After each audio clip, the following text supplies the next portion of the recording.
ನಮಸ್ಕಾರ ವೀಕ್ಷಕರೇ, welcome back to important video ಅಂತ ಹೇಳ್ತಾ ಈ ವಿಡಿಯೋದಲ್ಲಿ ಏನಪ್ಪ ಹೇಳ್ತಾ ಇದ್ದೀನಿ ಅಂದರೆ, ಗೃಹಲಕ್ಷ್ಮಿ ಯೋಜನೆಯ ಹಣ ಯಾರಿಗೆ ಉಪಯೋಗ ಆಗುತ್ತಿಲ್ಲ. ಗೃಹಲಕ್ಷ್ಮಿ ಯೋಜನೆಯ ಹಣ ಮಾತ್ರನೇ ಅಲ್ಲ, ಗ್ಯಾರಂಟಿ ಯೋಜನೆಗಳು ಕೂಡ ಉಪಯೋಗ ಆಗುತ್ತಿಲ್ಲ. ನಿಮಗೆ ಕೈಯಲ್ಲಿ ಹಣ ಕೊಡುತ್ತಿದ್ದಾರೆ, ಮತ್ತೊಂದು ಕೈಯಲ್ಲಿ ಹಣವನ್ನು ತೆಗೆದುಕೊಳ್ಳುತ್ತಿದ್ದಾರೆ. ಈ ರೀತಿಯಾಗಿ ಅಪೋಸಿಷನ್ ಪಾರ್ಟೀಸ್ ಕಡೆಯಿಂದ ಕೆಲವೊಂದು ಕಡೆ ಹೇಳಿಕೆಗಾದರೂ ಕಂಡು ಬರುತ್ತಿತ್ತು. ಹೀಗೆ ಯಾರಿಗಾಗಿ ಉಪಯೋಗ ಆಗಿದೆ ಅನ್ನೋದನ್ನು ಸಿಎಂ ಸಿದ್ದರಾಮಯ್ಯನವರು ಹೇಳಿದ್ದಾರೆ. ಇಲ್ಲಿ ಮಹಿಳೆಯರು ಯಾವ ರೀತಿಯಾಗಿ ಗೃಹಲಕ್ಷ್ಮಿ ಯೋಜನೆ ಹಣ ಉಪಯೋಗ ಆಗಿದೆ ಅನ್ನುವಂಥದ್ದು ಸಿಎಂ ಸಿದ್ದರಾಮಯ್ಯನವರು ಕೆಲವೊಂದು ಡೀಟೇಲ್ಸ್ಗಳನ್ನ ಕೊಟ್ಟಿದ್ದಾರೆ. ಆ ಒಂದು ಡೀಟೇಲ್ಸ್ ಬಗ್ಗೆ ನಿಮಗೆ ಈ ಒಂದು ವಿಡಿಯೋದಲ್ಲಿ ತಿಳಿಸಿಕೊಡುತ್ತೇನೆ.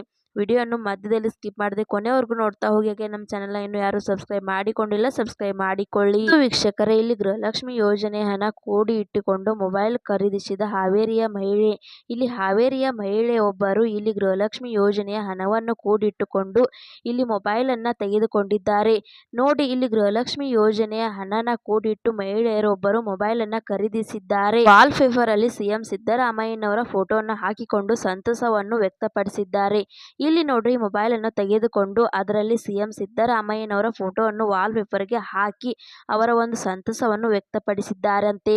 ನೋಡಿ, ಇಲ್ಲಿ ಈ ಒಂದು ಸಿಎಂ ಸಿದ್ದರಾಮಯ್ಯನವರು ತಿಳಿಸಿಕೊಟ್ಟಿದ್ದಾರೆ. ಹಾವೇರಿ ಜಿಲ್ಲೆಯ ನಿವಾಸಿಯಾದಂತಹ ಗೃಹಲಕ್ಷ್ಮಿ ಯೋಜನೆಯ ಫಲಾನುಭವಿ ಮಹಿಳೆಯೊಬ್ಬರು ಪ್ರತಿ ತಿಂಗಳು ಹಣವನ್ನು ಕೂಡಿಟ್ಟುಕೊಂಡು ತಮ್ಮ ಇಷ್ಟದ ಮೊಬೈಲ್ ಅನ್ನ ಖರೀದಿಸಿ ಫೋಟೋ ಅನ್ನು ವಾಲ್ ಪೇಪರ್ ನಲ್ಲಿ ಇರಿಸಿ ಸಂಭ್ರಮಿಸಿದ್ದಾರೆ ಅಂತ ಸಿಎಂ ಸಿದ್ದರಾಮಯ್ಯನವರು ಅವರು ಕೂಡ ಖುಷಿ ಪಟ್ಟು ಹೇಳಿದ್ದಾರೆ. ಇಲ್ಲಿ ಹಾವೇರಿಯ ಮಹಿಳೆಯೊಬ್ಬರು ತನ್ನ ಫೋಟೋ ಅನ್ನ ವಾಲ್ ಪೇಪರ್ ನಲ್ಲಿ ಇಟ್ಟುಕೊಂಡು ಅವರಿಗೆ ಇಷ್ಟ ಆಗಿರುವಂತ ಮೊಬೈಲ್ ತೆಗೆದುಕೊಂಡು ಅವರು ಸಂಭ್ರಮ ಮಾಡಿದ್ದಾರೆ ಅಂತ ಹೇಳಿದ್ದಾರೆ. ಹಾವೇರಿಯಲ್ಲಿ ನಡೆದ ಸಮಾವೇಶಕ್ಕೆ ಹೊಸ ಮೊಬೈಲ್ ಹೊದಿಗೆ ಬಂದಾಗ ಅವರ ಖುಷಿ ಕ್ಯಾಮೆರಾದಲ್ಲಿ ಸೆರೆಯಾಗಿದೆ ಅಂದಿದ್ದಾರೆ. ಮತ್ತೆ ಇಲ್ಲಿ ಬಡ ಜನರ ಬದುಕಿಗೆ ನೆರವಾಗಬೇಕು, ನೊಂದವರ ಬಾಳಲ್ಲಿ ನೆಮ್ಮದಿ ಮೂಡಿಸಬೇಕು ಎಂಬ ತಮ್ಮ ಉದ್ದೇಶವನ್ನು ಗೃಹಲಕ್ಷ್ಮಿ ಯೋಜನೆಯಲ್ಲಿ ಇಡಿಸುತ್ತೇವೆ ಅಂತ ಹೇಳಿದ್ದಾರೆ ಸಿಎಂ ಸಿದ್ದರಾಮಯ್ಯನವರು. ಯೋಜನೆಗೆ ಜಾರಿಗೆ ಗೊಳಿಸಿದ ನನ್ನಲ್ಲಿ ಸಾರ್ಥಕ ಭಾವನೆ ಮೂಡಿದೆ. ಗೃಹಲಕ್ಷ್ಮಿ ಯೋಜನೆ ಬಡವರ ಹಸಿವು ನೀಗಿಸುವುದು ಮಾತ್ರವಲ್ಲ, ನಾಡಿನ ಲಕ್ಷಾಂತರ ತಾಯಂದಿರು ಅಕ್ಕ ತಂಗಿಯರ ಕನಸುಗಳನ್ನು ನನಸಾಗಿಸಿವೆ. ಕೆಲವರು ಟಿವಿ ಖರೀದಿಸಿದರೆ ಮತ್ತೆ ಕೆಲವರು ಮೊಬೈಲ್, ಫ್ರಿಡ್ಜ್, ಬಟ್ಟೆ ಈ ತರ ವಸ್ತುಗಳನ್ನು ತಿಂಗಳ ಹಣ ಕೂಡಿಟ್ಟು ಅವರ ಇಷ್ಟದ ವಸ್ತುಗಳನ್ನ ಖರೀದಿಸಿದ್ದಾರೆ ಅಂತ ಸಿಎಂ ಸಿದ್ದರಾಮಯ್ಯನವರು ಹೇಳಿಕೊಂಡಿದ್ದಾರೆ.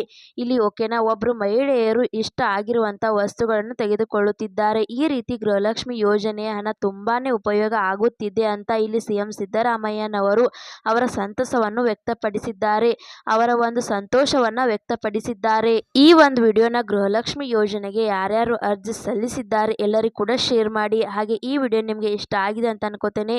ಇಷ್ಟ ಆದ್ರೆ ಲೈಕ್ ಮಾಡಿ, ಶೇರ್ ಮಾಡಿ, ಸಬ್ಸ್ಕ್ರೈಬ್ ಮಾಡಿ ಅಂತ ಹೇಳ್ತಾ ಮತ್ತೆ ಮುಂದಿನ ಮಾಹಿತಿಯೊಂದಿಗೆ ಸಿಗೋಣ. ಅಲ್ಲಿ ತನಕ bye bye, take care friends.